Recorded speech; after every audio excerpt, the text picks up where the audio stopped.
sube el otro avalorio, mi corazón. Exacto.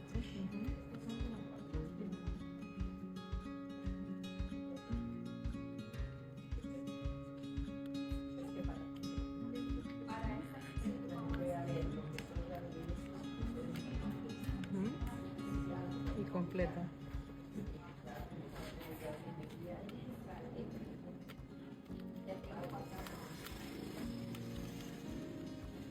Perfecto.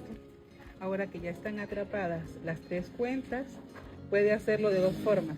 Puede tejer y nuevamente medir con el metro, que tenga la misma cantidad de centímetros, o otro truco más, contar cuántas pancitas tiene.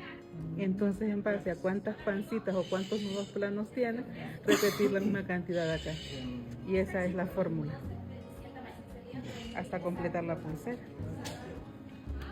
Lo que tiene que ser inequívoco es que si aquí, por ejemplo, tiene 10 nudos planos o 10 pancitas, aquí tienen que ser también 10 pancitas.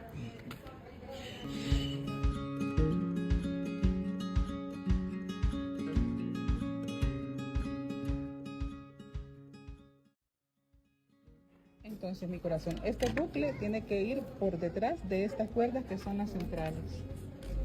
Exacto. Ahora, esta cuerda, al revés, corazón, sería una cruz, digamos, esta hacia arriba como formando una cruz. Exacto. Esta cuerda de abajo hace el bucle. Tiene que pasar dentro de ese, al revés, mi corazoncito, dentro de este bucle, por acá, digamos. Levanta esto y esta, no, aquí. Esa cuerda, hágala pasar aquí, exactamente, eso. Y ala esta y la otra. Exacto, ¿vio? Ahí se formó el medio nudo plano y ya tenemos el primer, la primer pancita que les digo yo, esta lineecita. Sí, por ahí, exacto. Por arriba, que yo pensé que no, por detrás, dentro del bucle. Tal vez sí, y ahí. Exactamente, perfecto, muchachita, qué lindura, le quedó perfecto, felicidades. Ahora, la pancita, mi niña, ¿dónde quedó la lineecita?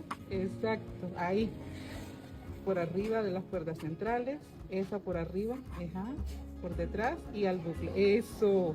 ¿Pero qué es ese dominio?